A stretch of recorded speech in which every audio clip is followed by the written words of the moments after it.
Here, stroke my ego. All right, we're live. We are live. All right. We'll do what we normally do. Do our introductions. We did this all offline, but got to do it. If it's not on camera, we have to do it again. Yeah, it's true. I am Chris. I'm Edison. I'm Kyle. And who is this in the corner? Mr. Rick from... Hi, guys. I'm Rick with ShrimplyExplained. Nice to meet y'all. Perfect. And this is Tanks and Thanks. Oh, man. Love it.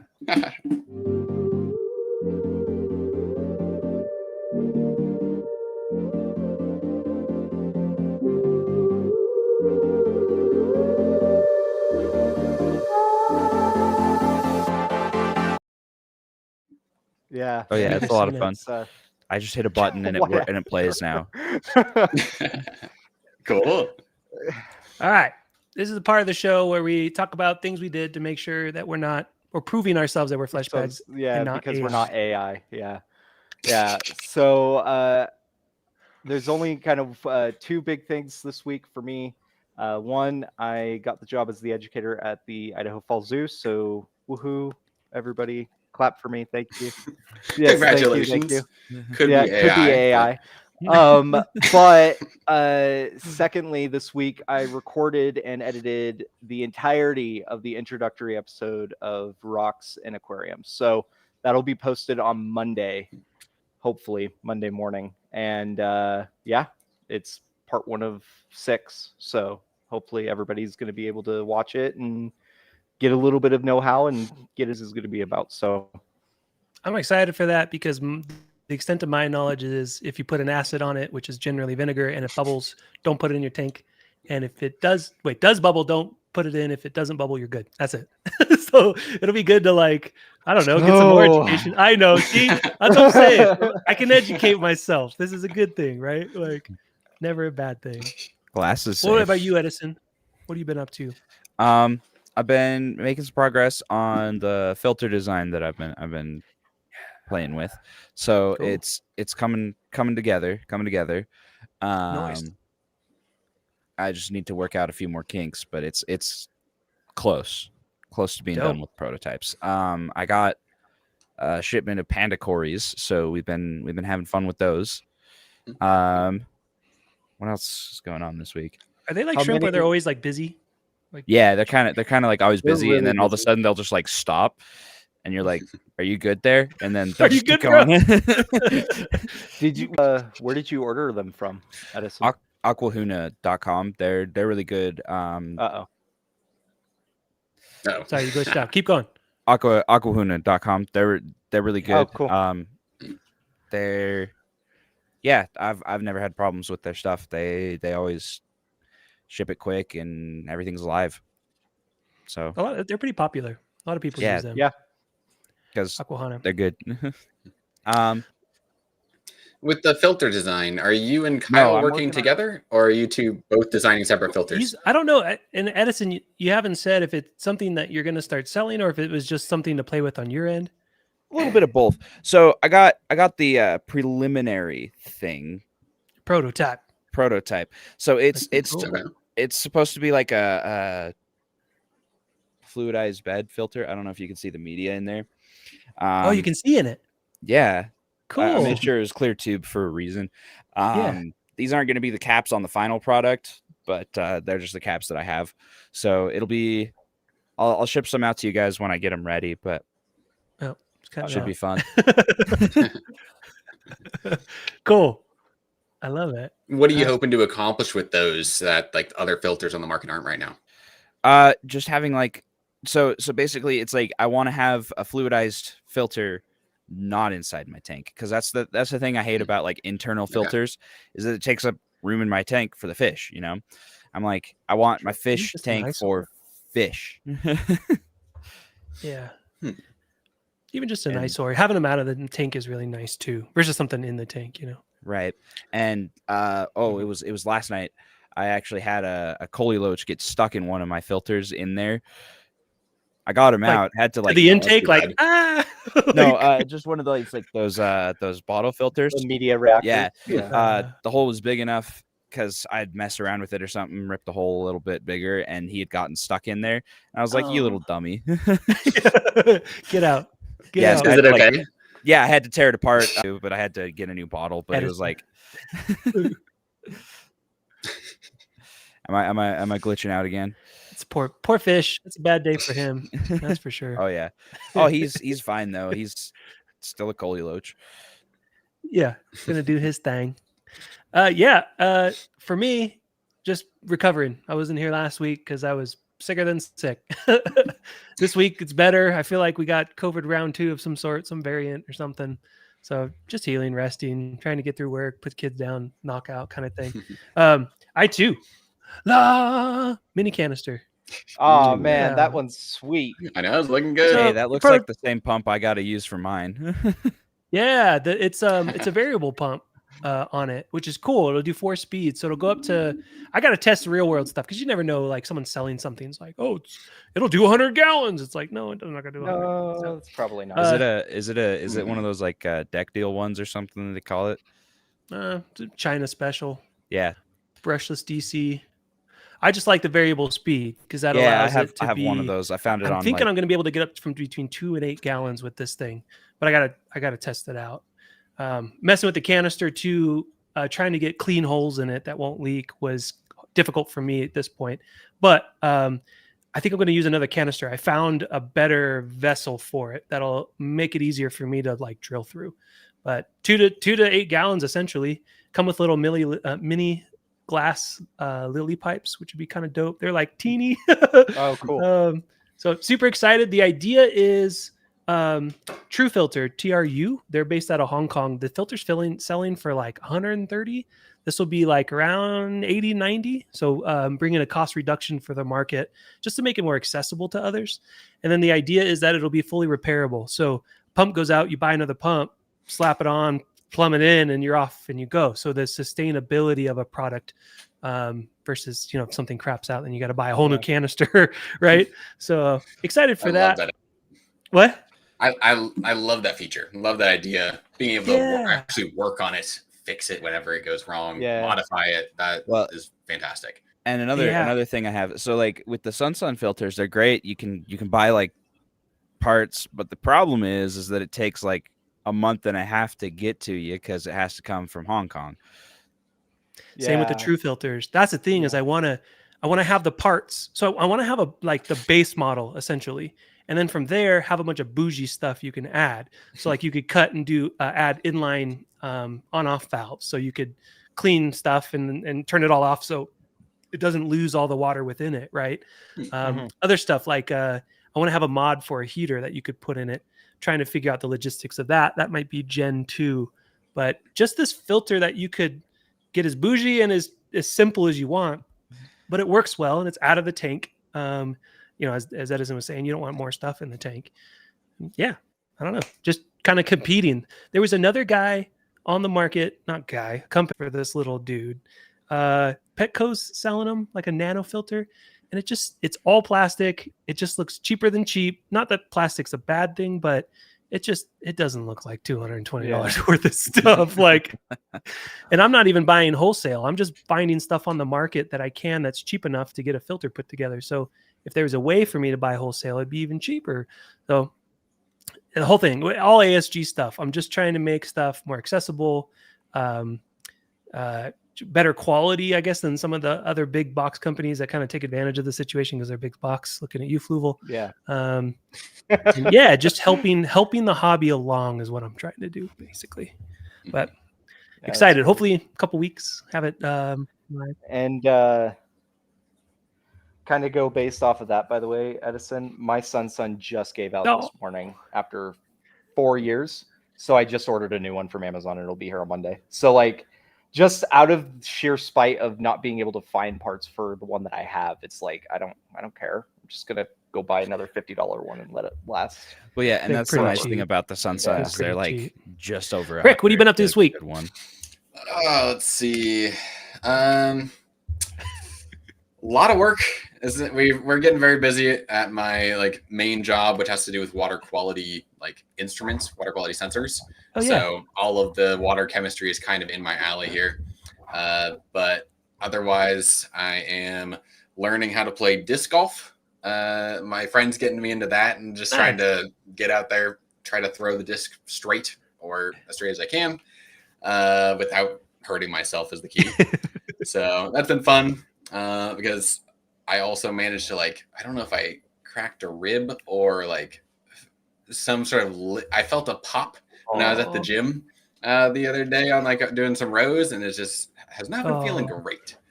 So that's what I've been up to. Other than that, just like shrimp stuff. There's always shrimp stuff. Hey, while we're on you, introduce yourself a little bit more. Tell us more about Shrimplicity. No. Yeah. No. What's the name of your company? ShrimplyExplained. ShrimplyExplained. I brain fart all the time. It's just late for me. I don't know. ShrimplyExplained.com, right? That's the URL fully? Yeah, exactly. Explain a little bit more about Shrimply Explained to us. Sure. Well, as Chris was saying, like there's kind of a gap in like the market in the YouTube niche and content niche, where there are a lot of people saying things that aren't necessarily backed up by the most evidence. And so I got my degree in molecular biology, and so I learned how to read papers, and hopefully more or less how to think critically, although it comes and goes some days. But like, and I'm certainly not going to be this like rigorous with every topic I'm doing for shrimp for the sake of trying to make sure that we're educating people really like well. Is coming in and creating something that's that's both educational and entertaining, with various graphics, with animations, having fun with that, creating something goofy. Like, I don't know if any of you happen to watch some of my more recent videos, or like the bloodworm conspiracy that I published recently. I just went off the rails. I watched it. Had some fun with it. Well, hopefully you got a laugh out of it. Oh yeah. Good. So that's kind of fun. Other than that, yeah, I mean, I started keeping shrimp about 3 years ago or so. So it was kind of a COVID hobby that has turned into something a little bit more. Like, this is my first tank back here. And then I've since set up, I've got these 3, and then I'm doing some experiments with another 3. Undisclosed location? Yeah, obviously. Not here. So I have a question, and this is, I don't want to say this one will probably be a little bit of a derail, but I am curious, why the heck do people spend thousands of dollars every year to go to Germany to go judge shrimp? And like, what are you talking? What is this? I'm curious, right? Is a competition like? Yes, yeah. So in Germany, there's people that have a competition for Neocardinia shrimp, and like judging their quality, judging their size, their color, and like there's people who like make bank from that like setting. They make like $1,500 for a breeding pair of like cherry shrimp, and I'm like, I don't understand it in my mind how someone could justify, all of this expense for shrimp. And so I'm just curious, have you like what kind of things have you dealt with? And yeah, there you go. See. Well, I don't know if you'll be surprised, but that's just one of probably, I guess, 5 to 10 a year that like they have all around both the US, Germany, like Asia, probably Taiwan, Singapore. All of those places are very into shrimp. And I mean, as to why, well, so I've never personally attended. I would actually really like to, but probably just go to one of the ones in the US where I can fly for like a couple $100 to. But that's in the future, because that's just expensive. Yeah. But I mean, it's kind of like any hobby. Why are people paying Yeah, Like- I was gonna say that's like a loaded question, man. Yeah. Well, I don't know if you've been interested in any other like collectibles. I mean, why are people paying $1 million, or I think it was like $2 million for the one ring in Magic the Gathering, or like hundreds of thousands for a Charizard? Yeah. Like, people get excited. I'm not gonna say it's not at all rational. It's not whatsoever. No, it's not. But it's fun. But it's Mhm. fun. Yeah, I agree. So I think it's like, And so that rarity is what people kind Well, of and I want. think Like it's also those. So so yeah, it's also one of those things. Like I like to go to the reptile ahead. expo where it's like I like to go and meet the other crazy people that like snakes same way I do, and then we don't have to. We can just like talk about snakes. Like if you like shrimp, you like shrimp. talk Yeah. about Yeah, talk absolutely. shrimp to me. Right? Yeah. the other crazy Yeah. people that are into shrimp like I am. You know what I mean? Yeah. Well, but how many $1,000 reptiles are you buying? Well, Dude. none, but I like to see them. Absolutely. Yeah. I'm like, how many hobbyists are actually going to pay for $1,000 shrimp? Very, very 5? select few. Yeah. 20 maybe, like, in the world. I don't know. It's really depends. Like if they do come out with like a really nice purple metallic one, and got a little bit more money in it, maybe. Until then, yeah. That was like Powder a- blue is not on the table, but purple metallic. Well, that's like purple is the kind of capstone that people are still kind of looking Shooting for for. to create a really Yeah. stable color or like genetics, because so far that just hasn't been seen. There'll be like 1 or 2 that kind of pop up, but and that may be changing even just in the last year or so. But yeah, most people are still looking for it. Is that because those are tied to recessive traits mostly, or is it just genetics not passing down correctly? I mean, I don't know if it's, yeah, I think it's genetics not passing down the way we want to, whether it's has something to do with the mix of red and blue chromatophores, maybe not quite working. Sometimes they do, but yeah, for Neocaridina at least, we've like kind of seen some purplish shrimp, but it's fairly stable. And then Caridina, I think, is where you're going to have more luck, that they're getting more like color variety, and those colors tend to combine a little bit more understandably. Whereas Neocaridina, again, you just get wild colors, which you're probably pretty familiar with. Yeah, but that whole breeding, I mean, it's a lot of work. So people who breed something rare and interesting, hey, Do it. Yeah. How did you get in the hobby, Rick? Like what, like because Neocaridina and shrimp in general, most people go to like Petco and like, I want a fish, I want a Cory, I want to like Neos and shrimp are kind of more on the fringe. So like, did you see a tank that you were like, I want this? Like, how did that? Were you hanging out in Germany at a contest and these guys were like, you know, like how did you get into it? I'm curious. I mean, YouTube's been fantastic for that. I think I was looking at aquariums in general, and I wanted something that was going to be pretty easy to keep. And just a few keywords from there is shrimp. Like shrimp tanks, if you're going for just the basic Neocaridina, a mono shrimp, maybe some ghost shrimp, like it's not hard. Like once you do the research to get like the basics on substrate, water parameters, and especially if you're using like RODI water plus a remineralizer, it's very like you have a very high chance of success, and then a very easy time maintaining that ecosystem because it's a pretty low bio load. If you have a lot of plants and like snails keeping things up, it just is really, really straightforward. Like, I enjoy that simplicity of not necessarily having to worry about like, oh, did I forget to feed them today? Oh, I didn't do a water change in a couple of weeks. Like if you don't push, I'm not pushing the ecosystem very like too hard. So it's stable, it's relaxed, but it's still like beautiful. You can have very simple plants. I mean, you can, or you can have some moss, and everybody just prefers different things. I happen to like to keep it relatively simple. Yeah, yeah. It seems like once you get the water chemistry down, they're easy. You know, like a lot of people don't want to Yeah. learn the water chemistry, and you get the generic answer.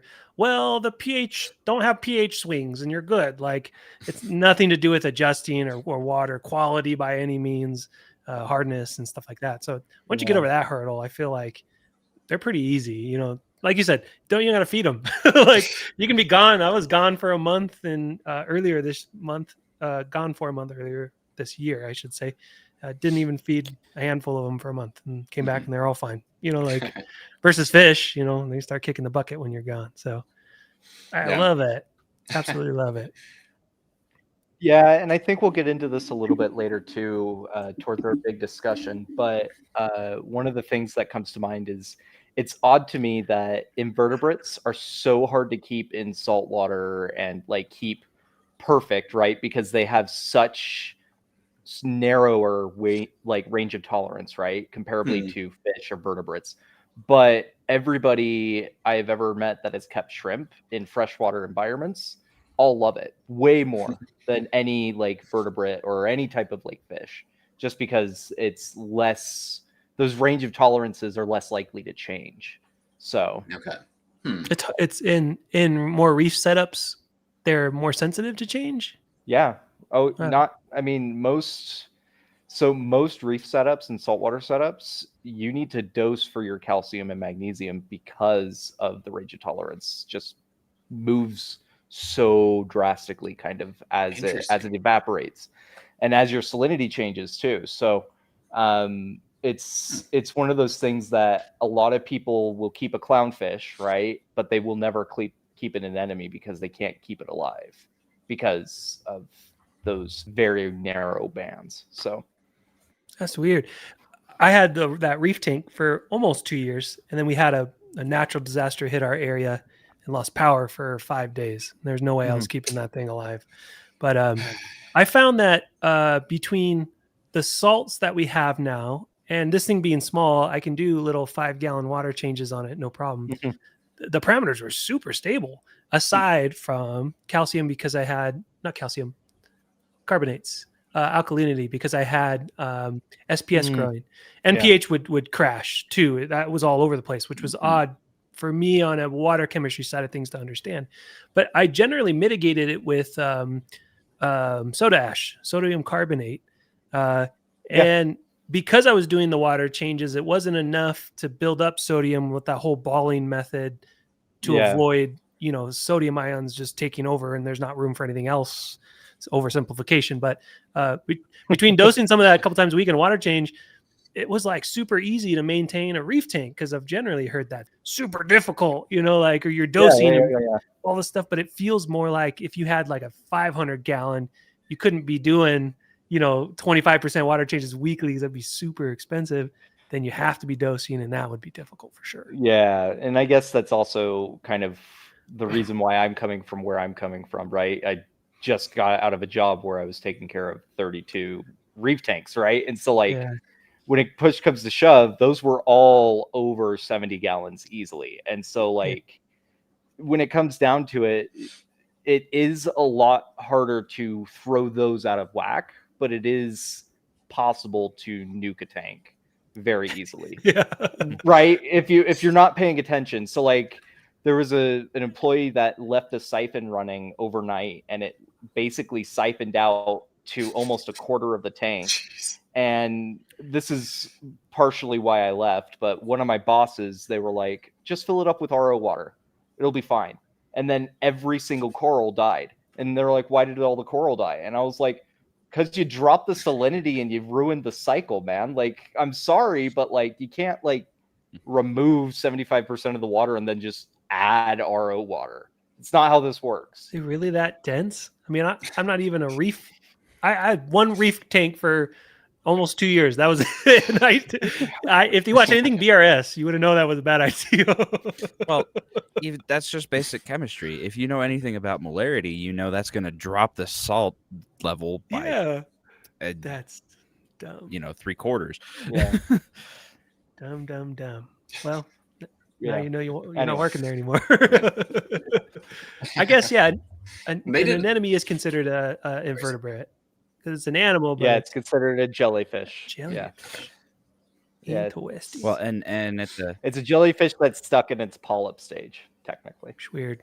they even have like upside down jellyfish, which are like jellyfish that are jellyfish, but they're upside down. Yeah, that's true. I've seen a few of those. But so they would have a fish though too, right? And then they Yeah, turn but into full jellyfish. their polyp stage is so the different types of like jellyfish, like Medusa versus like Chordates and like all of those different things, they're all different because of the amount of time that they stay as a polyp or the amount of stays that they stay as an adult, a Medusa. And so Okay. like upside downs, they will stay their entire lives basically, except for the first tiny little bit as a Medusa stage, because they are mobile. That's what makes them. That's what labels them as being in the Medusa stage is mobility, right? And technically speaking, sea anemones are mobile at one point in their life, which is why we still call them animals. We don't call them, plants, right? Because plants are non-mobile technically, and so when we talk about it, it's in that little small smidgen of Medusa stage is what makes them animals. Well, and I thought plants had like, chlorophyll. And cell walls, Right. stuff like that too. Yeah, I guess they're full of indigestible stuff like cellulose. Yes, sure. Anemones too will nope out if they're not happy where they're at. They just like let go, and then they're like, yeah. "See ya." Yep. Go to another part of the tank. Like, I'm much happier here. I had mine Oh, yeah. settle right in the center of this arch, this aquascape arch, and everyone's like, "How the heck did you get it to get there?" I'm like, "I didn't do anything. I'm new." It just did it. It did it on its own. It did it on its own. Yeah. You got lucky. I so lucked out on that tank. That was fun. I need to get back into reefing. It's just expensive, man. And like ordering corals online, and they have to overnight them for obvious reasons. It's like $50 just in shipping every time. You live in Southern California. I guarantee you that there's a fish store near you that sells really good corals. Oh yeah, there's tons of them. We're super spoiled in SoCal for sure. It's Yeah. more inland, so I gotta, it's like a 1.5, 2 hour one I way. know. So it's like Yeah, a day trek to get some coral. I grew up in SoCal. Yeah, Trust me. in LAOC anymore, for better. Yeah, it's a trek to get out there. But yeah, I mean, Florida, all the West Coast stuff or East Coast stuff. If you're on the coast, I should say, like you have access to a lot of cool stuff. Super spoiled. Yeah, that's why. Like, I know, like Tidal Gardens, they're out in. We're going on a tangent, but they're out like in Ohio or something random. Yeah, But it's cool because they ship all over the state. So even if you are in some landlocked country in the middle of nowhere, you can still get really, really expensive, nice corals for sure. But yeah, you pay for them at the nose. That's for sure. They just don't survive. They just don't do well in shipping at all. it depends. Yeah, that's the main thing. It was like Tidal Gardens. There was another company I used a lot where their packing of everything is like super precise. Yeah, Everything's like locked and everything. Corals are hanging upside down, so they put them on the lid for some reason so they don't fall around in the jar, and they glue it. Like, it is a process to ship these things. yeah. But I mean, you get what you pay for. The shipping's $55, but you have a styrofoam with a heat in it, and everything's like, I mean, it probably takes them a couple hours just to ship a single order out. No, with that being said, quality, I would say for sure. Oh yeah, but See, and I personally love freshwater for the fact of like most freshwater Edison. fish. he I'm broke sorry. up again. Oh, am I back? No! Ah! Am I here? Streaming issues. I can hear you. Yeah, I can hear you fine. I think it's Chris. Okay, is in okay. there now pooping out. It's Chris. What? Chris Chris with a is K. the problem. Wait, am I the problem? Is it me? Yes, it is you. Am I the same? Continue, Edison. You're saying Anyway, Fish. freshwater fish are great because I've been doing a lot of research on like freshwater and stuff, like even black water, like collie loaches, like black collie loaches. They come from like seriously black water environments. Like we're talking like pH 5, right? But you can stick them in your pH 7.5 tank with a hardness of like 18, and they're like, cool. where did you guys? Yeah, Yeah, they're it's just very forgiving. Water and is cheap, water. like, Yeah, that's Yeah. why freshwater is hard to beat. yeah, for sure. Yep. We'll see if I get back into reefing. I don't know. Yeah. I'm being forced into it once I take that freaking coworker's Yeah. clownfish. Gun to head, right? I Gun know. to head. I hate the fact that I love animals, but the fact that I love animals is what that is. So Yeah. You don't want to see, what are they going to do with it? Just let it die? Everything die? Like trying to rescue them. It's noble. Yeah. Flush it. You're taking on a He charity is. tank. yeah, there's one of my old coworkers, one of the good coworkers. She had a clownfish in a 10-gallon cube, and she's moving back to Florida because she's going to Disneyland. So she's working at Disney That's World at the aquariums there. So Cool. yeah. Inheriting a tank. Yep. So normally we do an article on science, but I didn't grab one this week. Kyle. Dare you? I couldn't find one in time. I was under pressure. Actually, so How how do you about have a family or right? something? Get out of here. so how about instead of an article, I'm gonna ask a trick question to both Kyle and Edison geez. and watch them squirm a little bit. Nice. So how do shrimp breathe? No clue. I mean, I one time I saw them, Well, but I so went away because of giving privacy. if I'm not mistaken, and I could be You- completely wrong here. So I understand it has to do with their molting cycle. So I feel like, and I'm just gonna Sigmund Freud this. It's okay. It's okay. If you dig a grave, you're gonna do Yep, it on we're your gonna own do- we're right gonna- now. we're I gonna just dig know the grave. out. for it. I just Right. admitted it. Like Sigmund Freud, he would just like do a line of coke and then go present about something and just, no scientific basis. Anyway, no, he's having problems. right. Anyway, There you so go. Now he's shrimp. back. Yeah, Sigmund Freud, great guy. Anyway, so shrimp, I feel like the eggs will like develop internally, and then they have to molt them out, essentially, and then they fertilize them. I don't know. But that's reproduction. I said respiration. Oh, not respiration? Don't breathe. they have gills? Oh, he said breed, not Yeah. No, breathe. Oh, Sorry. they don't have gills. They do have gills. They have gills, but Are where they in their are little they? flipper things? Yeah, they're in their swimmerettes. 'Cause I always see 'em moving 'em. So they're in their swimmerettes. They have an actual swimming swimmerette, and then a fork off of that looks kind of like this, shorter sized, right? And then as they bend it back into themselves, it pushes water across their gills.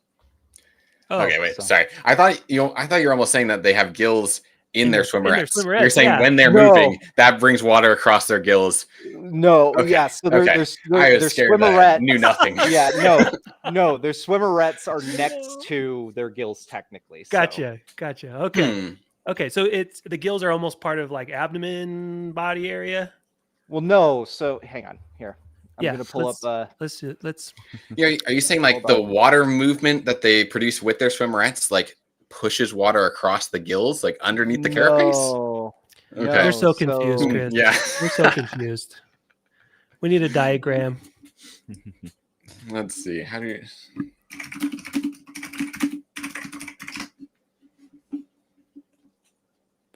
Chris, what are you? Your face. I'm just trying to find something. Sorry. I'm very curious. Stinking face. Oh, I want to see this. I'm curious because you like I was saying, you do always see him feeding. You see him grabbing. You see him like that's part of why I love shrimp, neos in general. They're always busy. They're always doing something. Why he's finding something. Google. Yeah, the interesting is I don't know how there you they bring water across their gills when they're staying still so often. So is that Yeah. So hang on. Maybe it's their little swimmerettes. apparently? Dead air. Did it. Okay. What do we got here? Got it. Ooh. Got it. Okay. So if Ooh. you look here, if you guys could see, do you see how its swimmerets have 2 forks on them? Yeah. Sure. These specific forks, they have gill arches on them. So if you're looking at them, right? And they also have some that run their entire mandible up here too. And so as they close their swimmerets, these are the actual gill arches. And they actually push oxygen into their respiratory system. So it collects on the swimmeret through the swimmeret, or the swimmeret's just pulling water? It collects on the swimmeret, technically. So that's what these little hairs are. They're the gill arches. Yeah. So kind of like how snakes, like with the forked tongue, they like grab the particles in the air and then stick it into their Jacob's gland. Is it Jacob's organ? Yeah. So Just like that. which kinds of shrimp do that? Most Yeah. shrimp. Yes. Yes, Edison.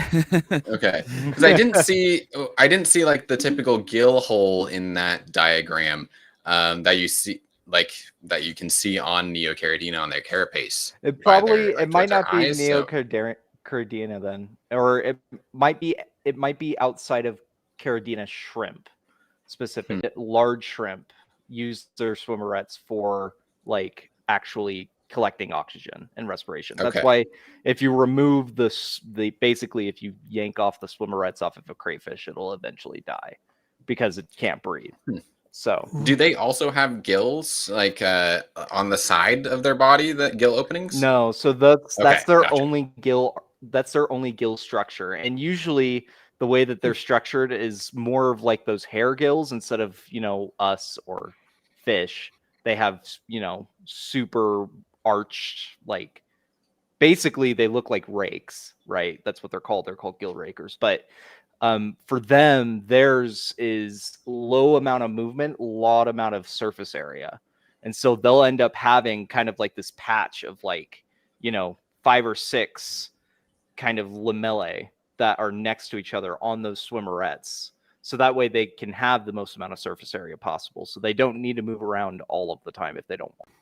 Paying Yep. for oxygen. That does bring up a really good question of like for all of the like the shrimp we keep when they're still so often, how are they bringing water across their gills? Yeah. I'm curious about that now. Yeah, because you see pregnant mamas are always juggling their eggs, like getting fresh water through them holding them. And that's but to oxygenate them, isn't it? Right? I Correct. believe so. Yeah. That as far as I understand, oxygenate them, keep them just clean, moving, fresh, and then more or less just fresh water Yeah. to avoid fungal growth. That's what I was thinking. But I wonder if those things that hold are part of that system in them, because they do look different from their legs and like all the other parts of them. They got their little clippers that they pinch and eat stuff, and then they have their legs, and then they got those which look like those swimmerets, which Chris called them. I don't know. Do you know how? Do you know much about that on the Neo and Caridina side, Rick? What specifically, like the swimmerette structure? No, the you were talking about like a Or- gill hole or something. Yeah, I'm curious Yeah. about too.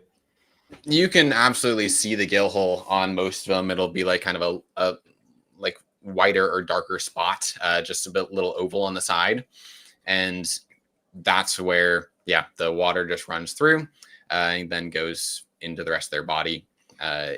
I was just looking at this recently because I was researching Scuderiella japonica and a couple other shrimp diseases, or not necessarily diseases, but epibionts, these organisms that live on shrimp, and so they can live in the gills. And you can see the eggs actually in the gills on the side of the carapace. That was that video you did recently of that organism that they found can help in certain populations, right? Potentially. So it's not clear. There's been no clear evidence that they hurt or help. But so for certain species, actually, of crayfish, they have been found to help them when conditions are not as good as they could be. So when there's a bunch of debris in the water, then those worms can clean the gills and keep them from clogging up and stressing out the animal. So even if the worms may be like grasping on and causing a little bit of shallow mechanical damage, that's better because it's worth it because they're cleaning them. And so in the end, the effect is positive. Make sense? Yeah. Totally. Yeah. Okay. That video was very interesting. Like the idea that a parasite could help to some degree. I mean, it sounds like, Well, it's not a parasite. I know. That's the key. So hey, watch no more the of that, video. Kyle. Watch the video. That's again, that's the whole like terminology of parasites are actually parasitic relationships are actually part of a whole thing of symbiosis, where you have positive symbiosis, which can become something like the mitochondria or like chloroplast in cells. You have things like that where symbiosis, like lichen is it, where it's a moss and a fungus. Man, right, a little bit. So like lichen, it's a moss yeah. and a fungus, if I'm not mistaken, and they live together, and they you can't have one without the other. Yeah. Without the other, lichen and fungus. No. Yeah, it's just really interesting thinking about all of the different ways that like our organisms relate to each other. Yeah. So that's why I started to love the like tanks. There's no like you can have pets, like you can have a cat or a lizard or something, but when you have a tank, you have thousands of pets basically. You have all the different microorganisms, the plants, like everything works together in interesting ways. There's just so much more room for intriguing stuff in it. So yeah, can I shift some things, you guys? I'm interested Sure. in that tank behind him, and I'm interested why we have Rick to talk about, I guess, what is the word for it? How to get into shrimp. Like, what are your tips on setting up a tank? What are the pitfalls? I think I worded it in the outline here. Top 10 tricks and tips for like setting up a shrimp ecosystem. So like maybe we can start with that tank behind you. How did you set it up? How long has it been running? What do you keep GHKH at? I'm avoiding one question because I think it's the last question at the end I want to ask because it's somewhat controversial. Sure. But tell us about that tank behind you. Yeah. Well, I'm looking forward to that question. But I mean, so again, this is my first tank. Before I go into like any hobby, I am going to be I do a lot of research. So I probably spent like 30, 40 hours, whether even it was just watching videos on YouTube, having fun doing that, to figure out the basics here. And so some part of that is just looking at, what are that you need to be aware of. And for shrimp, like it's a little bit different when you're transitioning from freshwater fish to shrimp, just because with freshwater fish, you don't necessarily need to worry about GH and KH. Yeah. You should, but a lot of people aren't introduced to those topics. And there's more leeway, and their fish more leeway with shrimp or fish. A little bit, yeah. And although understanding GH and KH also really helps your fish keeping as well. So I think that's one of the biggest things that people skip over is thinking that, they can just kind of get the pH in the right range, get no ammonia, no nitrate or no nitrites, just a small amount of nitrates, and then they're good. And that's a problem. So knowing GH, KH, so for example, GH is basically the mineral content in your water and specifically the calcium to magnesium ratio, because shrimp need these minerals to incorporate into their shells. So if they don't have enough minerals or if they have too much on the other side, then that can cause their shell to be either too flexible or too hard. Mm-hmm. And same thing if those ratios of calcium magnesium are off, which is why tap water doesn't always work as well. Yeah. So there's a lot to get into, but basically if you can keep your GH in the right range, which for Neocaridina can be anywhere from a safest range would probably be about 6 to 10. If you're using a good remineralizer that has the right ratios, I've pushed it down to about 3 GH with Neocaridina. Oh. And then I intend to try to push it up, say 20 or so, try another tank like that and see what we get. Because I think that the ratio is much more important than we think it is. And that the oftentimes people are using tap water so if it's going to be out of range, it's because it's tap water, and so it'll be either too low or too high, and there's no chance of it having the right ratios in there either for proper molting. Did you have a video on that So, as well about that's GH. ratios? Yep. I think I remember watching it. Yep, I definitely showed it to you. I haven't shown you the last couple because frame.io has been weird, but I get a sneak peek. I still love it. Yeah. I love you, Kyle. Don't worry. It's nothing to do with you.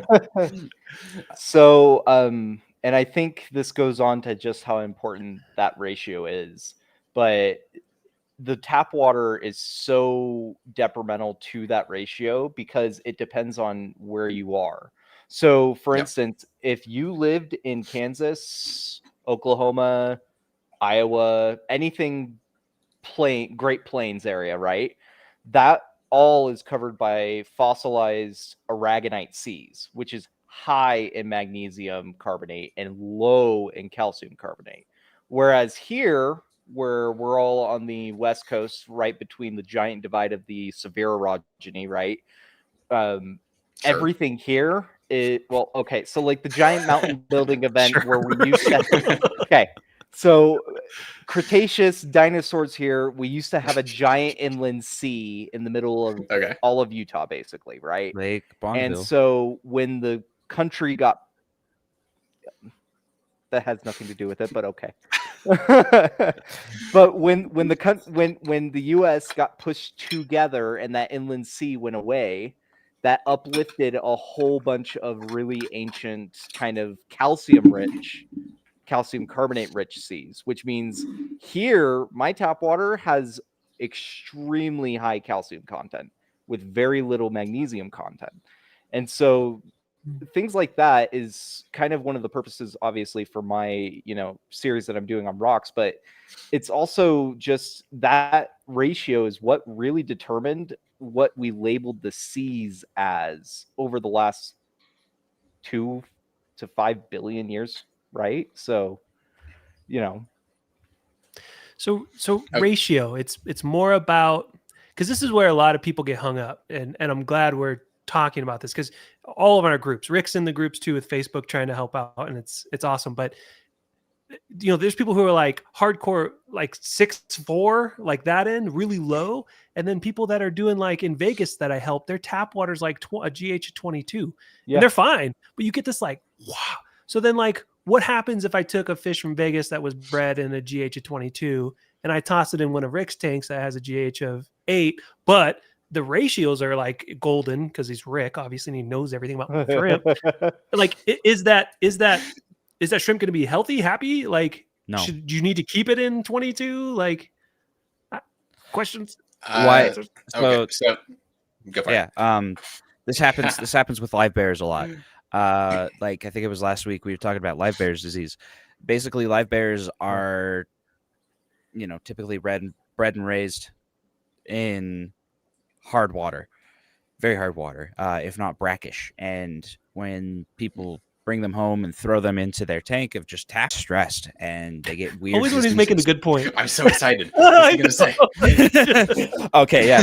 So these you throw them into the tank and they get stressed and they get these weird diseases. Everything from like cottonmouth to ick to you name it, and that's live bear's disease. And I think that would happen with these shrimp too if they've acclimated to a certain general hardness. And you put them in a different general hardness, it's going to be hard on them. So with the live bears, I don't know much about them at all. Are they always kept in really hard water? Are there any examples of them that have been acclimated successfully to softer water? Absolutely. Yeah, so like guppies and Endler's live bears are the two examples that I think are pretty, you can go the entire range. So soft water to hard water. Okay. The only one that's the exception would be mollies. I feel like mollies, they require hard water because their natural habitat is like deltas and streams leading up to giant deltas in the ocean. So they're used to brackish environments and that kind of hard water that comes from them. Okay. So with the ones that are adaptable to a pretty wide range. Is that something that you do have to typically acclimate them to, or are there certain like strains of them that have been bred to withstand specific parameters? I That's- definitely think Go you ahead. need to acclimate them. I mean, Right. I'll say that about Okay, anything, so- right? Like if I have a goldfish, I'm gonna acclimate it into my tank. I'm not gonna just drop it in. But Well- like I think it takes time because, like you said earlier, Edison, we were talking about live bearer disease last week, and it's like if you don't, what's the alternative, right? So Right. And like, for example, with those pandacories I just got, I have no idea what the Aquahuna breeding tanks pH, GH, KH, whatever all the water parameters are.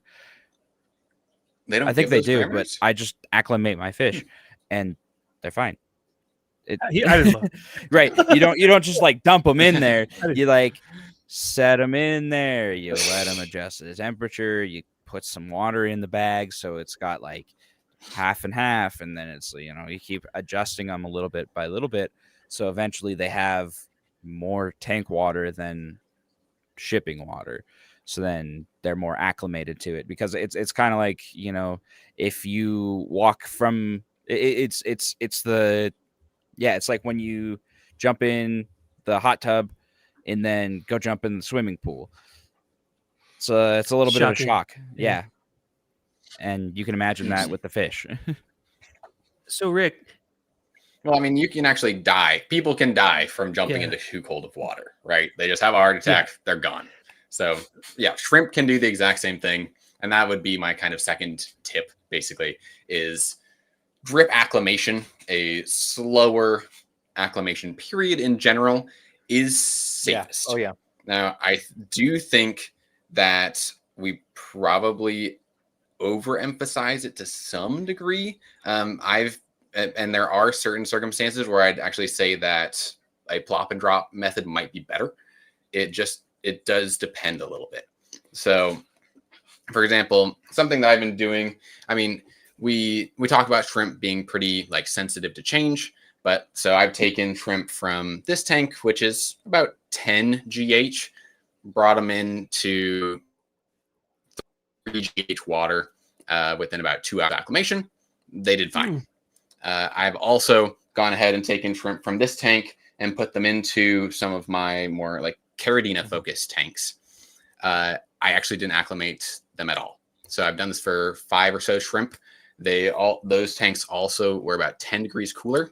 Dropped them in, perfectly fine.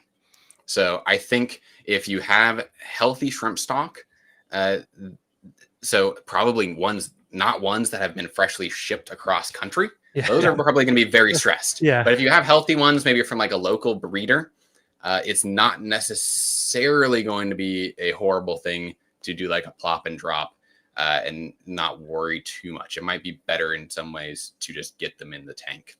that was something I kind of So, noticed questions? was the shrimp. I bought the first time I got into Neocaridine, I bought from Flip Aquatics, and they were great. I love dealing with them. I've dealt with them a handful of times. Absolutely. No pests, no nothing, no planaria or anything.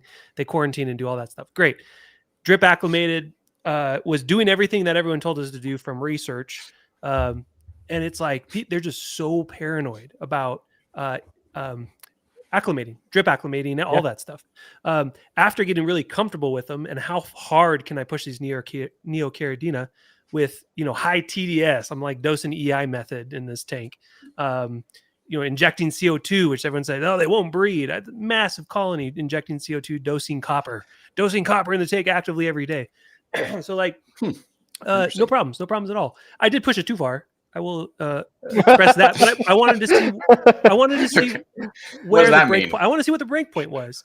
So I started really slow, where I was doing like 10% water changes, dosing like 10% of what I normally would do. Tank was doing fine, and I'm like, oh, push it harder. So I'm dosing more, doing more water changes. I started noticing failed molts when I was doing 2 hardcore water changes on it. I was using RODI and remineralizers with salty shrimp stuff. Because, everyone's talking about, use this. Okay. So then like after we started getting comfortable with things, I started pulling things out. Okay, what if I use CChem equilibrium instead? What if I use tap water? What if I dosed more ferts than I should? I think the TDS got up to like 550 before, like almost in the 600s with ferts, because I was doing the EI method before I started noticing any issues with them. It's like someone puts a dop of Thrive in their tank and they freak out because it's got copper in it. It's like, no, you're fine. You're fine to some degree. And then I got to the point now where I can get shrimp down the hill for me. And I just plop and drop. What I do is I match the GHKH from the bag, and then pop them in. I mean, I'll temperature acclimate them, but I don't do the whole drip stuff anymore. Like people are dripping in their water changes. I'm like, this is crazy, you guys. So yeah, I plop and drop anymore, but I try to match the GH and KH of where they came from. And I also suggest that. But what are your thoughts, Rick, on that suggestion? So I say first things off, and I want you to correct me on how I'm teaching others, if possible, in the future. I tell them to match what GHKH is in the bag, not really where they came from, or necessarily that, you know, they're growing in rice paddies in Taiwan. Okay, well, they're being bred in Arizona and shipped to you. Like, okay, what are they doing? So to mimic them, like you said with Akahana, you didn't have their GHKH of, mimic them. If you can't get that, then go with like a middle range of GH and KH for the species. Would that be proper advice? I mean, in general, it's certainly not bad advice. The breeder's parameters are generally going to be healthy. If you get your tank there and keep it there, I'd say probably for at least a week before introducing the shrimp, just to allow your entire ecosystem to adapt. So all the plants, the microbes, if you're trying to make these changes the day before, you're not going to necessarily see the stress on the ecosystem, but it is there. And so just letting your tank, making any changes you need to before adding animals, which seem to be the most sensitive that we can tell, at least, is a good idea. And I just wanted to go back to the acclimation topic, still saying that, like, if you have the option, I think drip acclimation over like 2 to 3 hours, 2 to 3 hours is still probably the safest. And are you doubling? How much water are you dripping? Let me ask that. Sure. I've got it all on my website and the video on it, but I'm doubling it in the first hour, and then I'm doubling that again over the next hour or so. So 4 times over 2 hours. Okay. About. Yeah. And then with that, they're in like, I do think that like light can really stress shrimp out. Like if you see the light turn on in the tank in the morning, it scares them a little bit. So with more like less sensitive species like Neocaridina, not going to be that big of a deal, but it's just less stress. So I just cover it and let that all get taken care of nice and slowly. So yeah, it's just the safest method.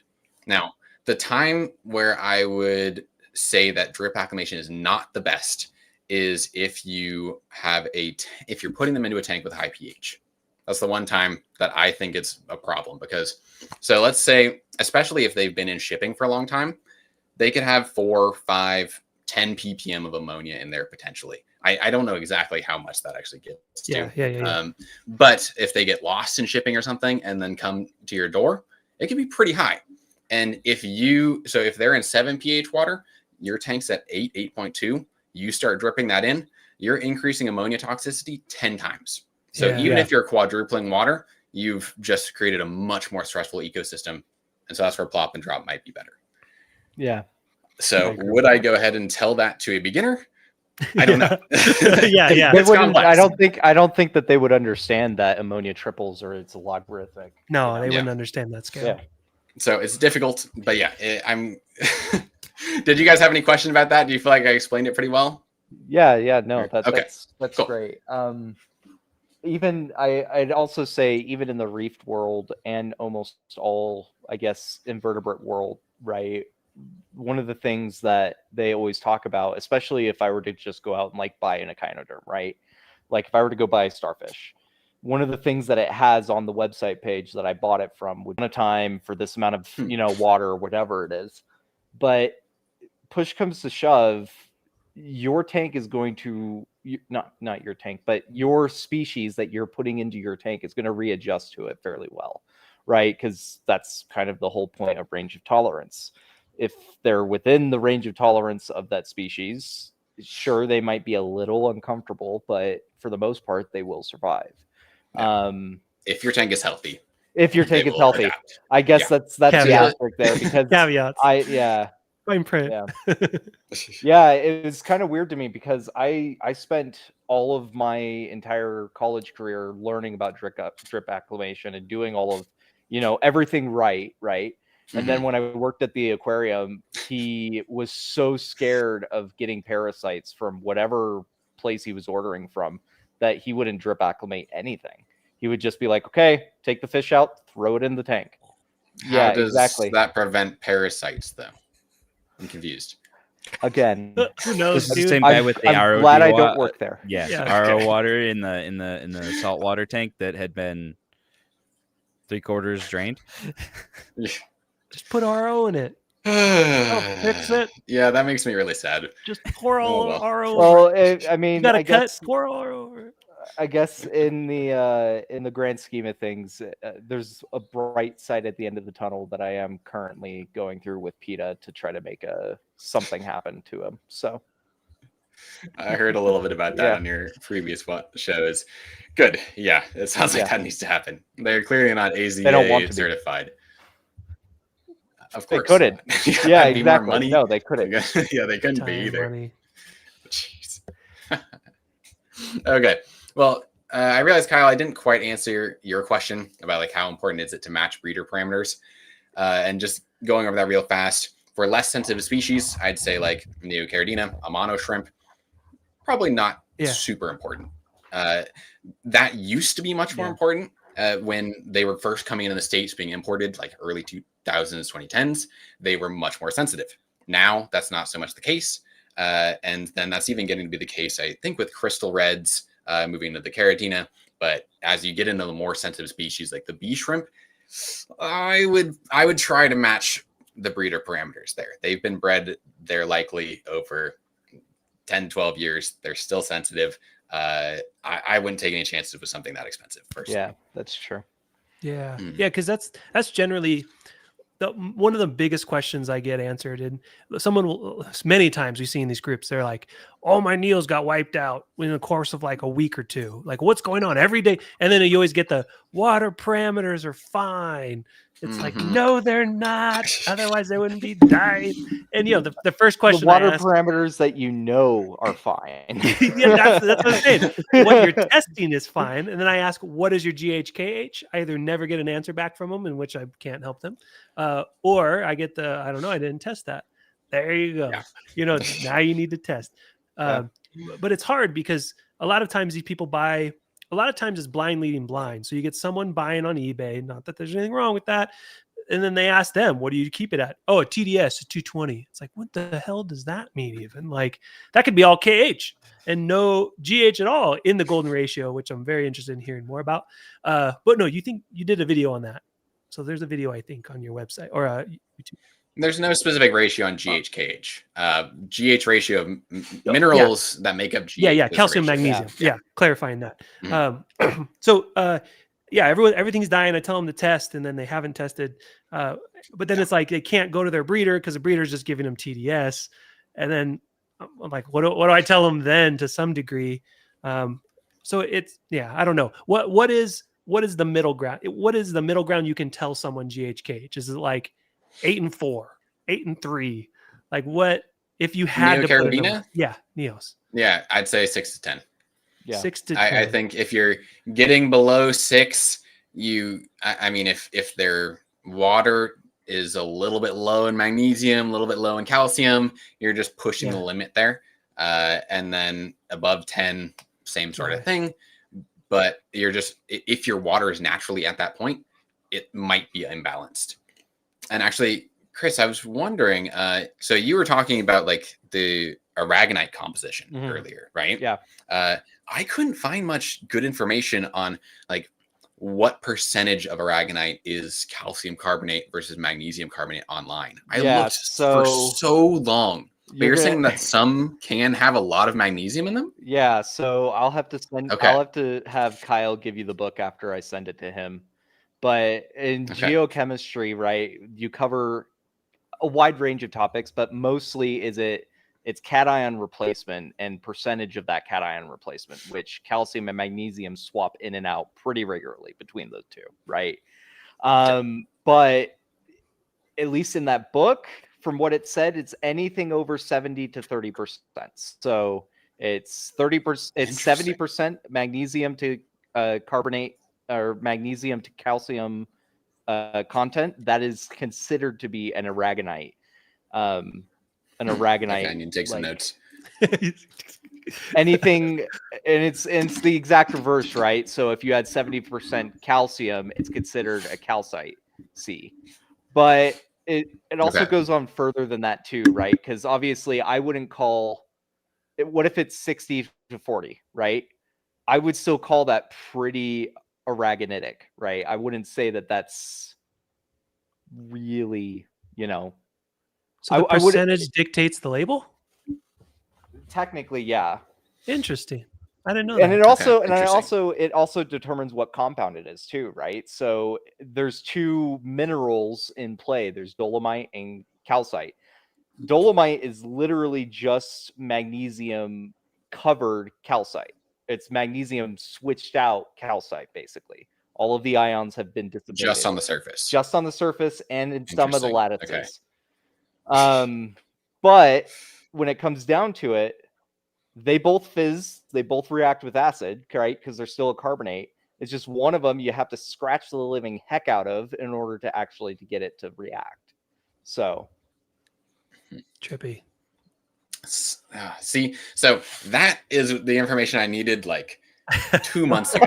I spent well over a month doing like 40 plus hours just trying to research like what the heck, what percentages are in of calcium and magnesium are in like aragonite, coral, and stuff like that. I went through the Google Scholar. I looked through so many papers.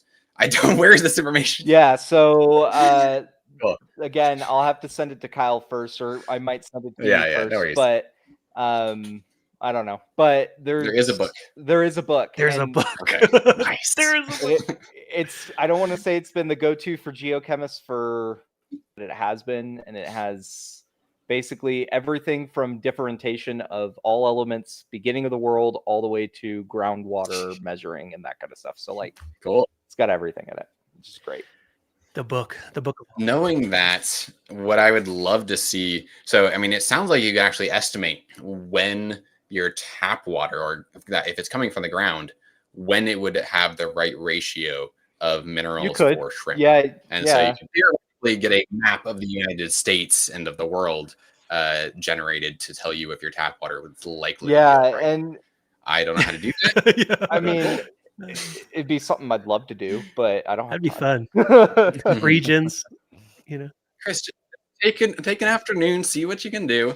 We can put up on ShrimplyExplained. I'm happy to. There you go. But but it also, I guess it also depends too, because here in Idaho, we have the main aquifer that feeds all of Idaho. It's called the Snake River Aquifer, and it moves heckin' fast. Like it moves, I think it's within 400 years of something that melts upstream to get through the aquifer to us in our tap water.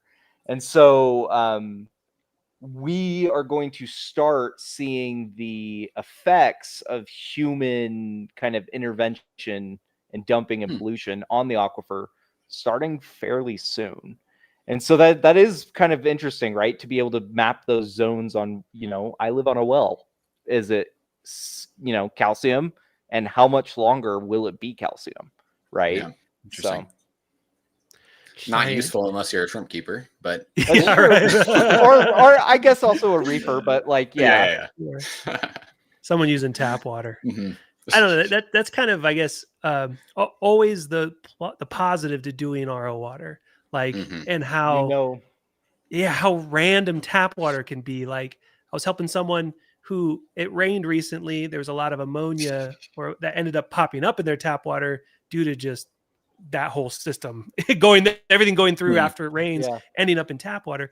Got a bunch of staghorn and fighting me like crazy. This person was like, no, there's no ammonia. And I'm like, you got staghorn, definitely had ammonia at one point. Like, At one point. do you use tap water? Yep. Did it recently rain? Yep.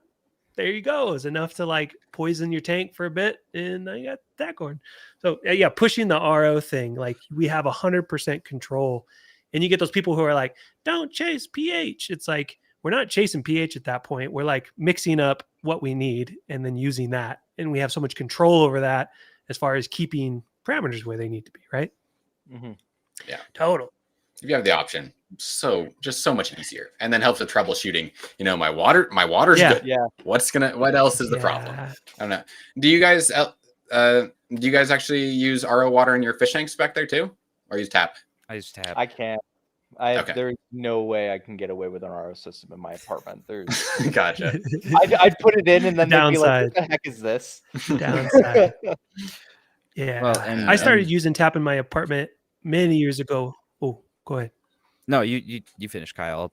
I'll just derail us anyway. No, you haven't talked much. Go. Come on. I was just saying, yeah, I use tap, but I have a water softener, so it kind of balances stuff out because we're here in Utah, and so it's like pretty hard water.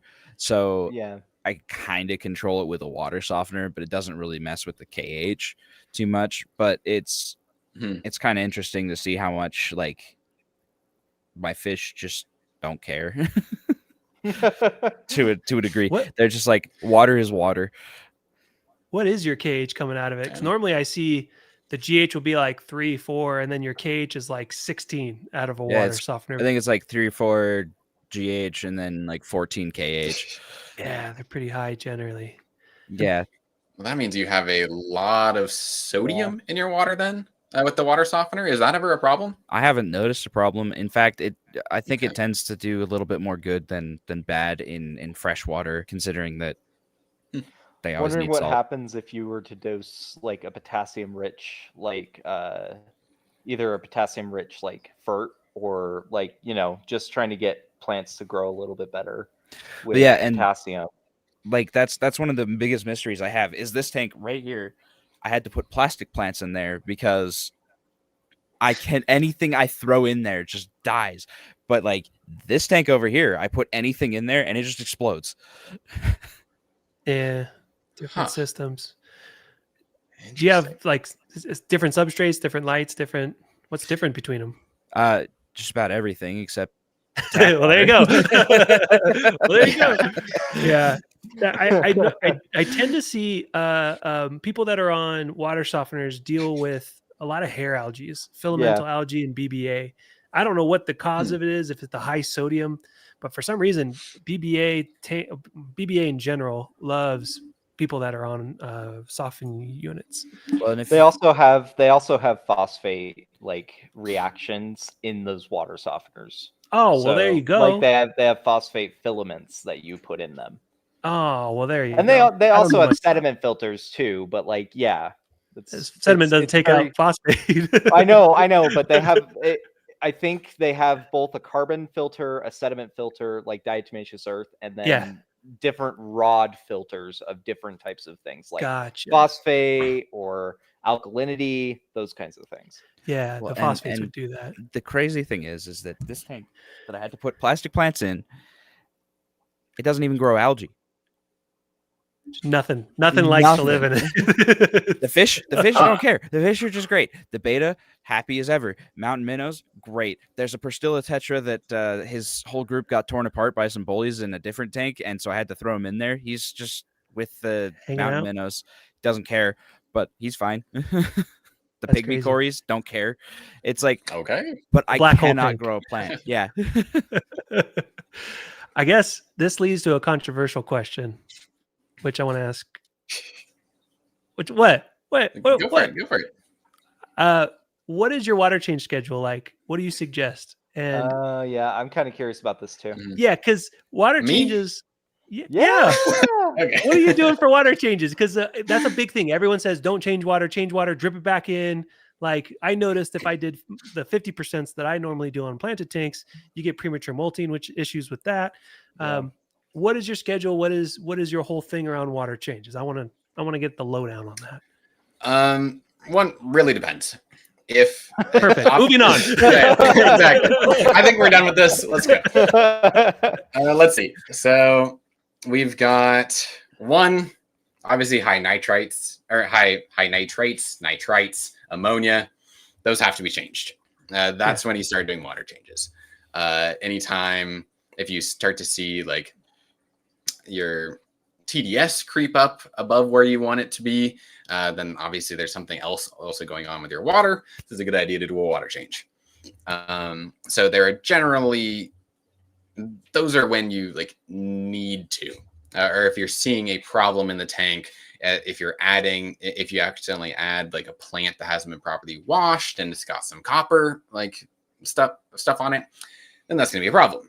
So there are many situations where you may want to do a water change or may need to do a water change. As far as like general routine schedule, it really depends on how much food you're adding into the tank. Again, if you're doing like EI method, obviously it sounds like you're going to need to do frequent water changes. If you're trying to push your tank in any one parameter, or whether it's trying to breed a lot of shrimp, so you need a lot of food, whether it's trying to really beef up your plants,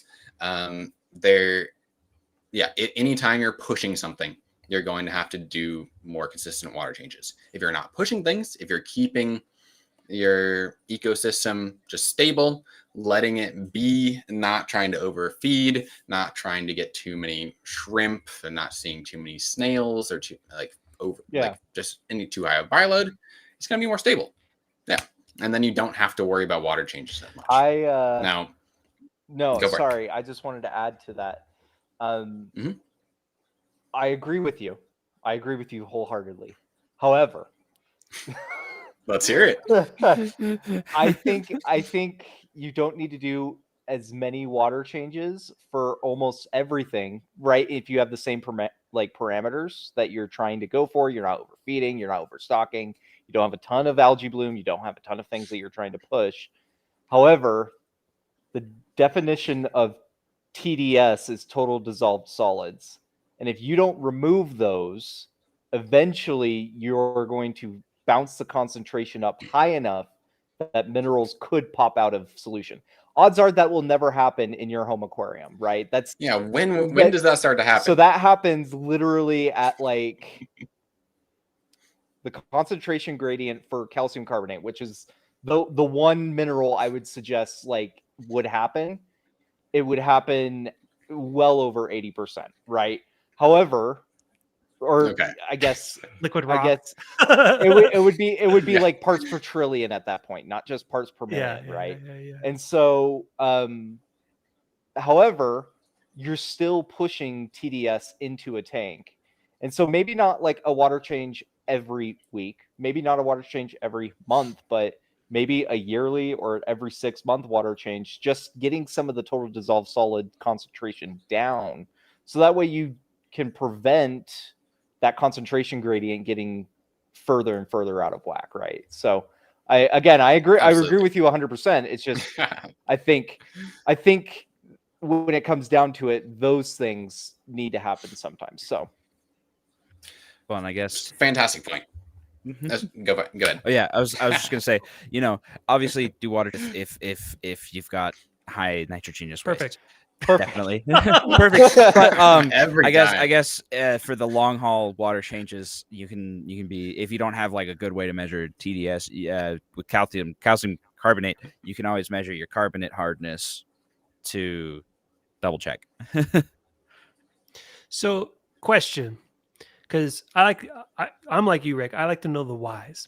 Let's say there was a tank that was pretty much void of anything. Let's say bare bottom shrimp with a little thing of plant, moss in it, right? Nothing, no competing goals. Like planet tanks and shrimp tanks, hardcore competing goals, right? Like you got to find that tight rope to walk, and take like years behind you. You're going to have some competing goals to some degree, but let's just say we pulled all of those competing goals out. You have shrimp in water. Let's say waste is being removed.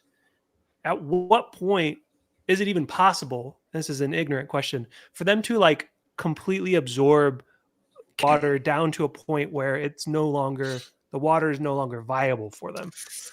I know this is a crazy question to be asking you. It's like hypotheticals, but like, Yeah, What's it's an the interesting minimum gradient for neo or cadenia shrimps? Do you know?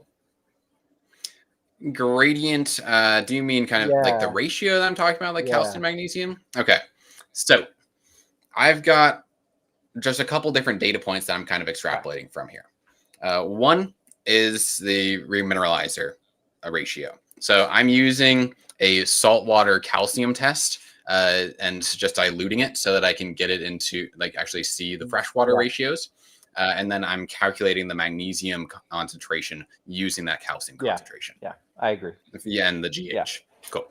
So what I've seen is that the remineralizer I use, at least salty shrimp, that has about a 2-to-1 calcium to magnesium ratio. Okay. Then I've gone and pulled papers from the like environmental data on streams in Taiwan where Neocaridina are. And they found a calcium to magnesium ratio of actually almost 6-to-1. So that, I mean, and that natural like ratio is kind of tempting, but obviously we don't know how many actually survive, what percentage of those are like successfully molting there. yeah. And so I would tend to think that pushing it down to the 2-to-1, 3-to-1, maybe 4-to-1 range is probably safe. Yeah, if you have that data. So what are the chances, though, going off of Kyle's question, and I guess kind of trying to answer it with that data set, what are the chances if you had it 2-to-1, would the shrimp use up all of the available calcium? Honestly, yeah, it's really tough to say. I think that they have a pretty, so I want an experience answer from you, not a scientific one. Like if you leave shrimp in a tank, how am I supposed to know? I don't know. Okay, No, I'm saying your feel. I'm saying you're I know. feeling Well, this out. Like, I know. Okay, so let's think about the data. So, what's up? Is it Ellis?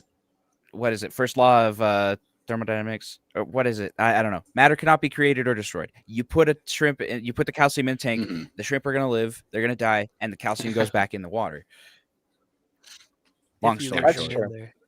Yeah. Depends. But Because, I mean, I guess so every shrimp. Well, so we have our shrimp that are growing, and so they're just going to continue growing, and they are going to need calcium, magnesium to bring into their shell and to get a larger shell. But each time they molt, they're able to recover, from what I understand. So as they're starting their molting process, they're releasing hormones that are getting them ready to do this, and then they start breaking down their shell to soften it up. So they're pulling minerals out of the shell and back into their body. So they keep a lot of the minerals they have just in their body the entire time. Then they molt. They lose whatever's left in that shell, and they recover most of what's in that shell when they eat it. So I think you could probably safely say that they're getting anywhere from 70 to 80% of their minerals back. I don't know. Chris, do you have any better data on this? No, but I do know for a fact that most shrimps in nature repurpose their shells after they molt. So like they'll eat it or they'll use it as a form of like calcium or something like that. Yeah. Very rarely have you ever seen a shrimp molt and then their shell, their exoskeleton dissolve back into the water column. So I don't know how long that would take to actually dissolve, if at all. it would take forever. Or I guess if you had a river that was running to a more acidic environment, it would probably dissolve faster. Slightly less forever. Yeah. Slightly less forever, right? But so the reason this question comes up is because you get a lot of people who are like, and this is me trying to help others essentially, is the people that do like no water changes, everything starts dying. It's like, when was the last time you did a water change? 8 months or so. Like, what the heck? Why are we not changing any water? And then from my experience, which was doing 50%, that wasn't good either. Clearly, like every time I do a water change, within 24 hours, a couple of them are dead. And I'm like, okay, cause and effect pretty quickly. You can see that. So generally, my answer is like 10% weekly. And this is stemming from people that are, what's the best calcium supplement? It's like, you don't need a calcium supplement. You need calcium in your tank, and you need it to be replenished to some degree. So like no water changes, extreme. 50%, extreme. 10% weekly, like seems to be enough to where you're getting people's hands in the tank. You're getting stuff removed, detritus, crap, whatever. You're replacing some of the water. Hopefully, maybe if there's a loss of any sort, you're replenishing some of that with fresh water. That's where this kind of comes from. Like, at what point, what's that kind of middle ground from your experience? If you were to just have to come up with the number and tell someone, do X amount weekly. I would say do it based on TDS. Oh, so you're a TDS follower. Okay. If you want to. I would say TDS is probably one of your best, sort of metrics to just know whether your tank is changing, whether it's building up, what's building up, even if it's not showing up on your ammonia, nitrite test. But I guess that's best. With that understanding, for someone watching who just has a TDS pen, you have predetermined ratios in which you're keeping due to using a remineralizer that is in the ratio in which you want it. So you know that if you use the whatever amount in RO water, you're going to get poop TDS of 220, whatever random number, right? Sure. So when you're at 260, 280, 320, what's going on? Do water changes to get it back down. So TDS works so long as you have control over what that 220 is. And you know what that 220 is to some degree. Yeah. Right? Yeah. But if your tap water is consistent, then you know what your starting TDS is. True. Yeah. You know that it's gained some. Yeah. And so I think it's always useful. Yeah. As a metric. Yeah. So, interesting. Yeah. It's up to you. And also it's way faster than measuring anything else in your tank unless you have like a pH meter. But yeah, it's not going to tell you whether you need to do a water change. So I like that. And so I just do top offs often, and then every so often I kind of go based on what I'm observing. So if I see a shrimp that's having a molting issue, like if I see my mono eating a shrimp, I'm going to be looking and seeing what might have been the cause of death. And if I see that start to happen, then I'm going to start doing water change. I'm going to do like a 25% water change maybe to start bringing those ratios back in. So like when I was researching GH, I was finally testing my water for that ratio. And I found that my tank was about 6-1. And I think as opposed to the shrimp absorbing the minerals, I think it's probably more like, I don't know if you guys would agree with that, but I think they might have an even larger impact on the minerals than shrimp do. I'm not sure though. I don't know. I haven't seen plants adjust GH much. Yeah. I would see though that an aquasoil would definitely with its buffering effects. You could get prolonged buffering effects out of a substrate, but not just. Well, that'll affect KH. Did you say GH too? Yeah, How does it affect GH? Oh, it pulls it down. Like fluval stratum is an easy one people use, and I don't know if it's because of the organic matter that's in it. I think there's part of it is peat moss and the manufacturing process of it. But it'll suck a GH right down along with the KH, and it'll do it for like 6 to 8 months. And then it kind of, it's pretty much linear. Like it's worse than when you first have it. And then it just like trails off over months to the point where I have, I don't know, like 6-year-old stratum that I use, and it doesn't affect my water chemistry at all any longer. So it seems like the buffering effects go away. Why? I don't know what's in the aquasoil that causes that, but definitely pulls down both for sure. And you got to keep, raising, bumping it back up. So like some of what you said in some of your older videos too on ShrimplyExplained, I can't even say that. ShrimplyExplained's YouTube channel. What was the point I was even making? I don't know. It's gone. Just that the active substrate does affect GH. Yeah.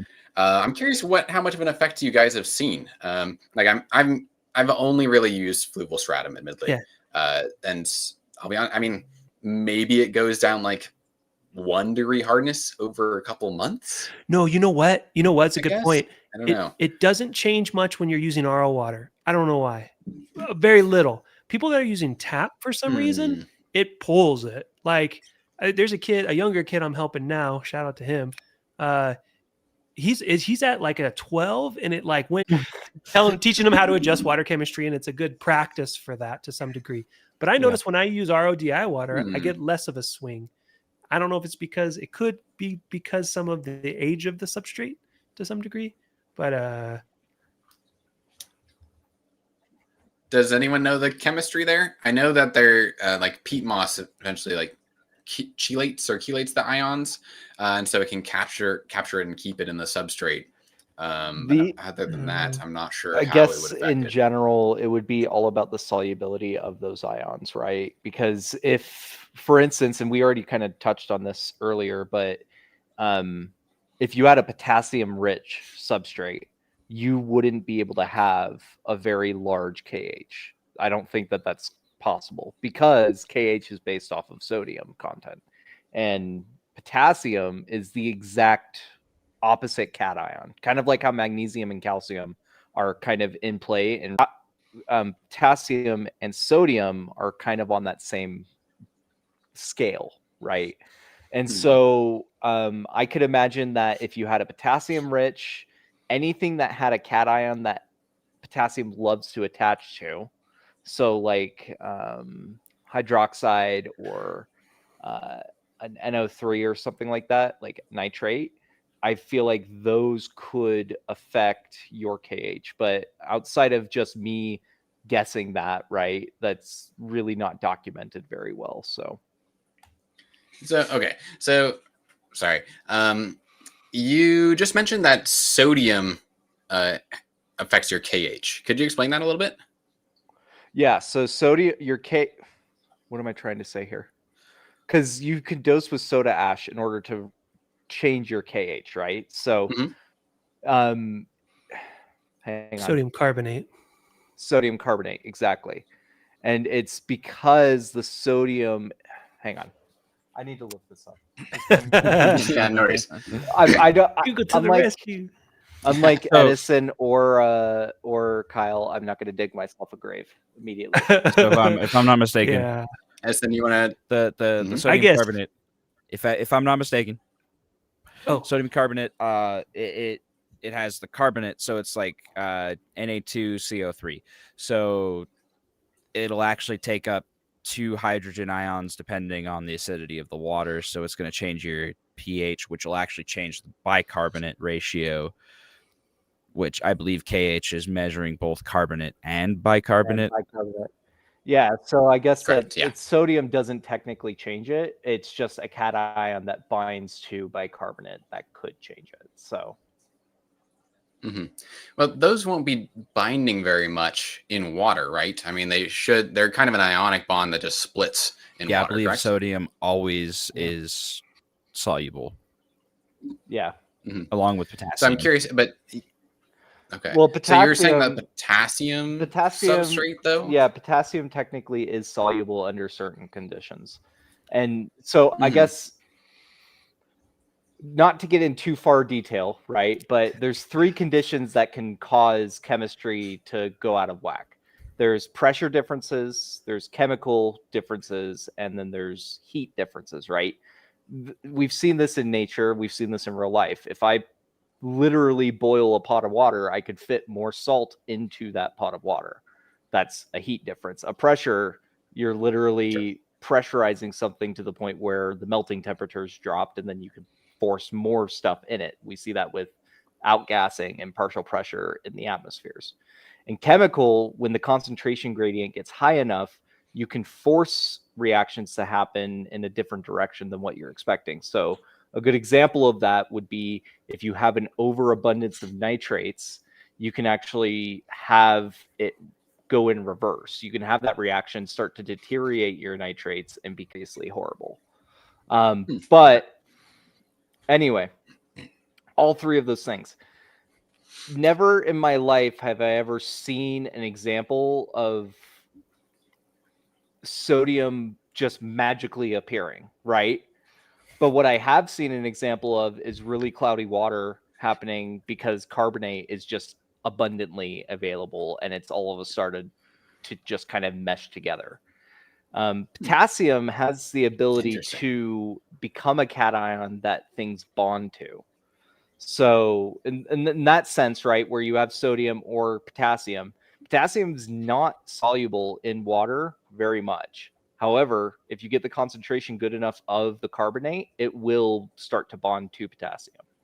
And then it becomes soluble, right? So I thought I might be completely wrong, but I thought potassium was always soluble in water. oh yeah, you're right. You're I right. think, yeah. You're right. I think both salts are very soluble. So yeah, Right, because it's both bonded. metals. Sorry, not It's salts. the conjugate acid of a strong base. Yeah. Yes. All right. Sure.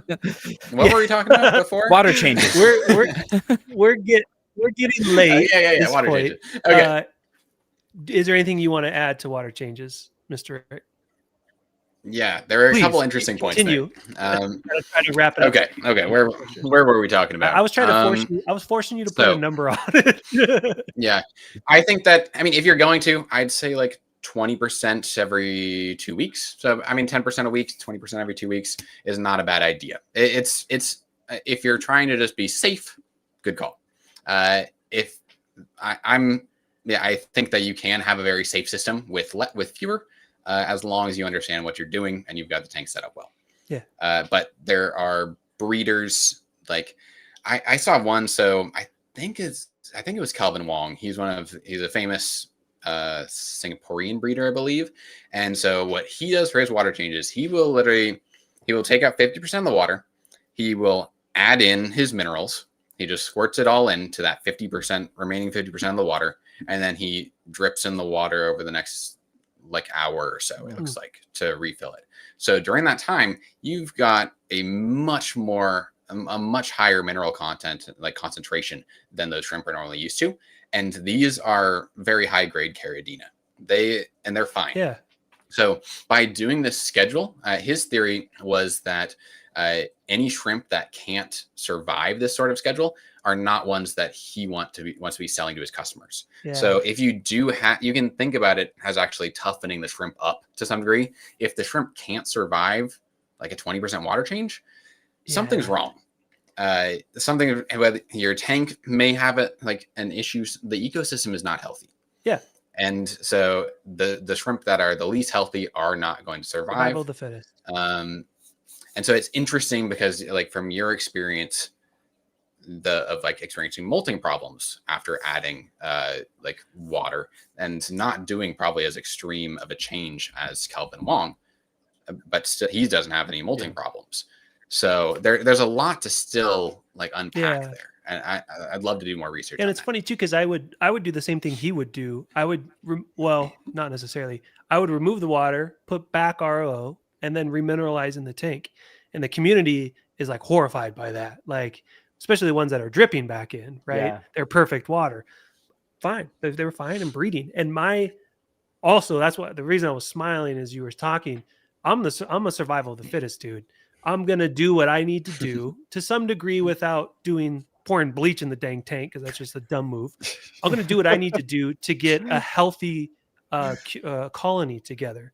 I don't want to cater to the one sick, half inbred in the corner.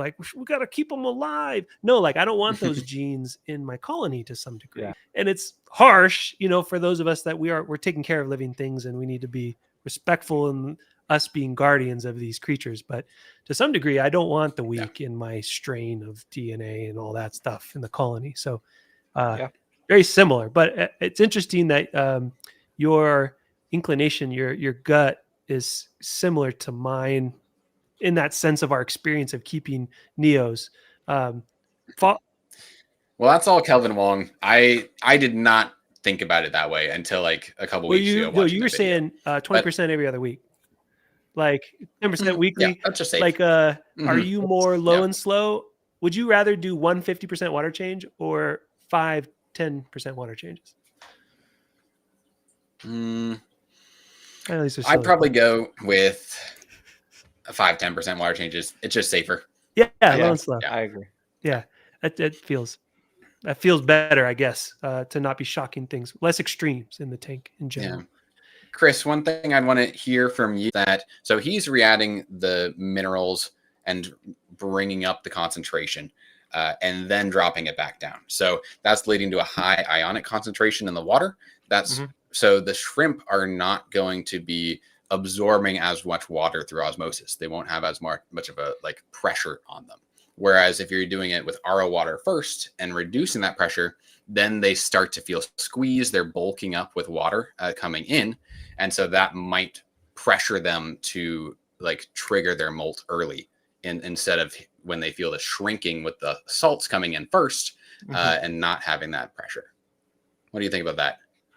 So it sounds like it's kind of on this, it's kind of on the same page, right? But I think there's more to that, because in nature, if you were to do an influx, usually it's all at once. And so most shrimps, and correct me if I'm wrong, Rick, but most shrimps use influx and chemicals to trigger different events, right? So like either that be reproductive or molting or growth, right? And if you were to remineralize in the actual tank after the fact, or, let's say you drop the mineral concentration and then you added a high concentration, right? Okay. It could be tricking those shrimp to start a molting event. Obviously, like you said earlier, it could cause them to molt early, or it also might cause them to grow a little bit slower too. So and we've talked about this, I feel like, from the very beginning of the podcast, but when I wanted to do my thesis research for my master's in more aquarium hobbyist stuff, right? These are perfect things that I would have loved to have done.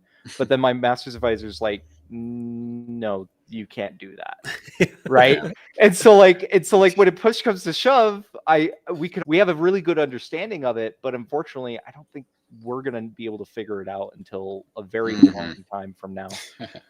But yeah, I'd say that's a really good thought process. I'd also, like I said, I'd say that it is causing them to trigger to molt early versus late. I don't want to say in nature that's the way it is, but that's how it is, right? If either conditions get degraded to the point where they're horrible or they get to the point where they're perfect, shrimp are going to shrimp, right? So shrimp are going to shrimp. They've got it. All right, we're going way over. Oh yeah. Any last things for Rick that would help someone starting out? Questions? Anything you have on your mind, Rick? Let's see. I did have a list here, but that we got through. Like 3 of. I want to bring up your guide thing. Bring up the guide. Your guide. Oh, well, wait, you want me to bring it up? Yeah, talk about it. Okay. Well, it'd be helpful. Let me see. Can I share my screen here? Yes, you can. Bottom middle monitor. Yeah, I've got to pull it up. While he's pulling it up, I guess I'll continue to talk about it. Rick has a guide. He put together this whole thing. If you want to get into Neocaridina, it's on his website. I believe it's free, correct?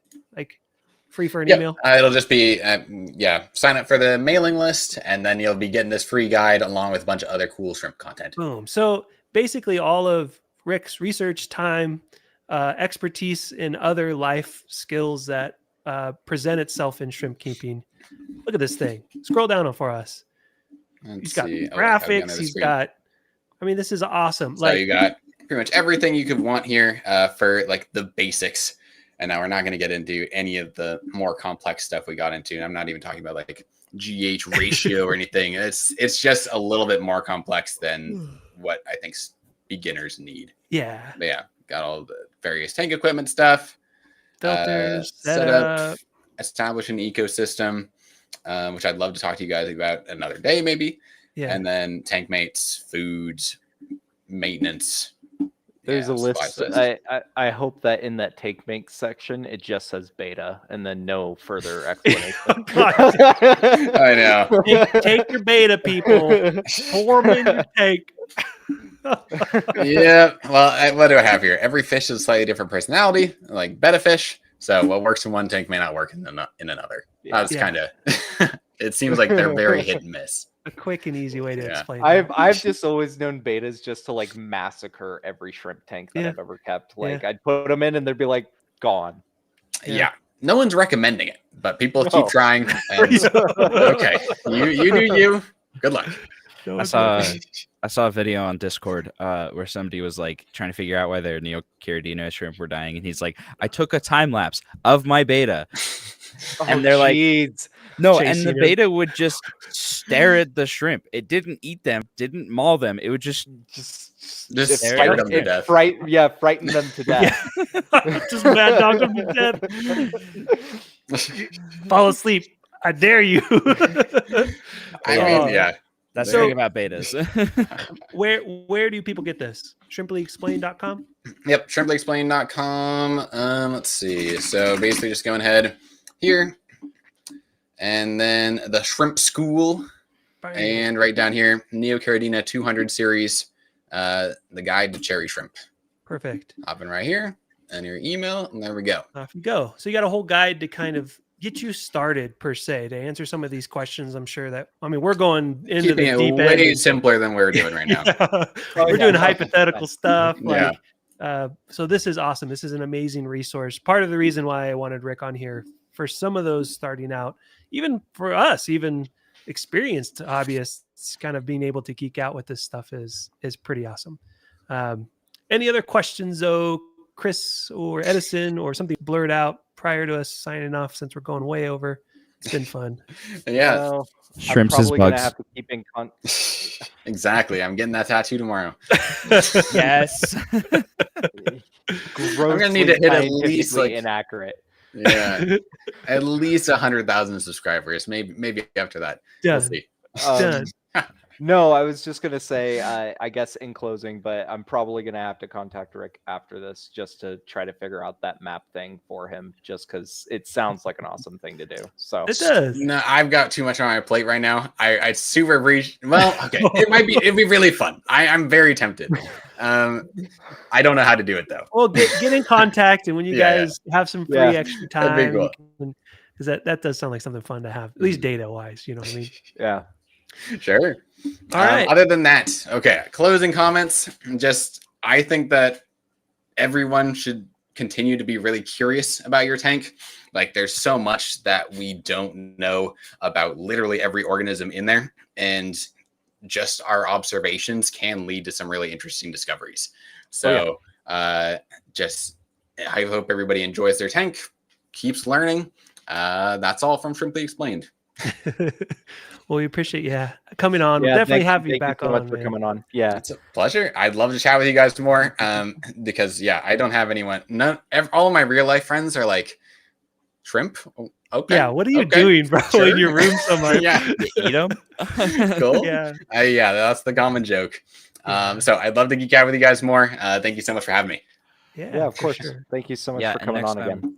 Next time we have you, you're gonna have to show us the Shrimps is Bugs tattoo.